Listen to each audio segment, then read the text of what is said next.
My reflection of the week is a literal reflection because I read back my old journal and woo child. That is all I'm gonna say. Is it not so interesting what was so important to you at a certain time? What you felt was life threatening, earth shattering, end of the world time stuff. At that time, you felt you could not get past whatever that barrier was. At that time, you were adamant that what you were doing was the right thing, hence why you did it. I think it's rare that that we do something that we know is wrong. We tend to justify it before we do it, even if deep down we know it's wrong. At the forefront, we're justifying it, so therefore it's right. That's why we're doing it. And then you look back and you were like, "Oh, that was so wrong. That was so unimportant. I was so off. I completely missed the mark in that one." Honestly, reading back on your journal is fun. It's an activity. I hugely advise it, especially if you feel stagnant.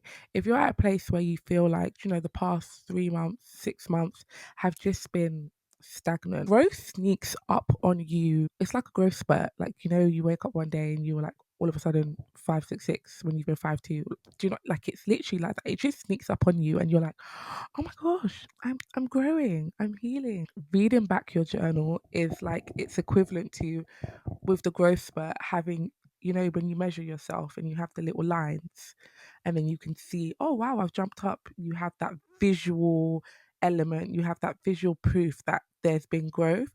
Your journal is that visual proof.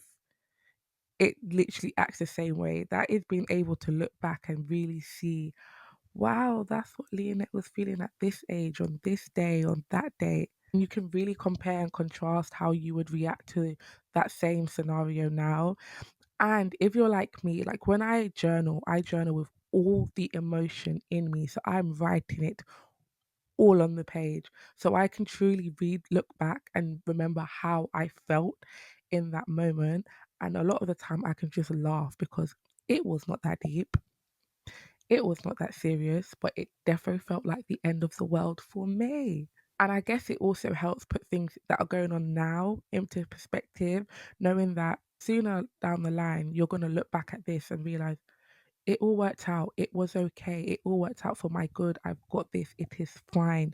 No matter how heavy, how hard it feels now, how impossible it feels, I'm going to again look back at this time and be like, well, that was silly. Well, that was trivial. Well, that wasn't that deep. There will be things that are deep and painful and hurtful.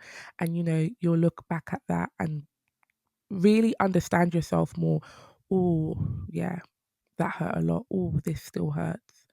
I would still maybe deal with this differently, but the emotions are still very much the same. That hurt is still there. But then it's also a reminder that that thing will hurt less along the line. Even the deeper things, when you look back in that moment, you won't feel the same pain. You'll realize that your feelings were valid, but the pain won't feel the same. Happiness will grow around it, so it will feel smaller. So I definitely, if you're not journaling, I really, really advise that you start journaling, get in your journal bag. My favorite reason for journaling is the reasons I have mentioned before, which is that you can really reflect, you can look back and see where you've come from. But it's also good for in the moment to just get things off your chest, get things on paper. Like, it's a free therapist. You don't have to pay your journal to take all the crap you're going to put on it. And it's best to just get it on paper, off your body, off your mind, and sort of release before you blow up somewhere else. So yeah, my reflection: journal to reflect and use it as a prompt that things won't always feel how they feel right now. You are going to feel better. And in hindsight, you'll probably realize that the situation either wasn't that deep, or your emotions were totally valid, or you would just deal with things in a certain way.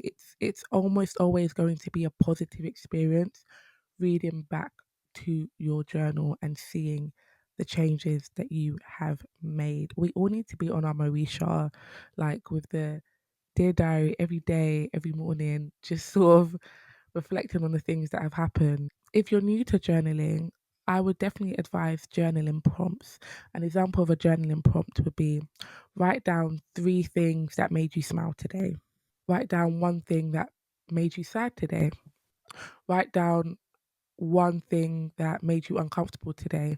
Write down 1 memory today that you hope to remember 2 weeks from now. Little prompts like that can definitely get you started on your journaling experience because some people find it hard to just free flow and just write what they're feeling. I prefer to do that now, but I definitely started with prompts before when I didn't know where to start.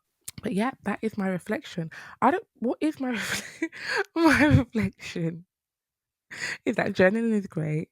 You need to look back at it and laugh at your throwback self and just see how far you've come and use journaling prompts if it's your first time journaling. And if you have some other journaling prompts or you have any questions, leave them in the comments. See you next week.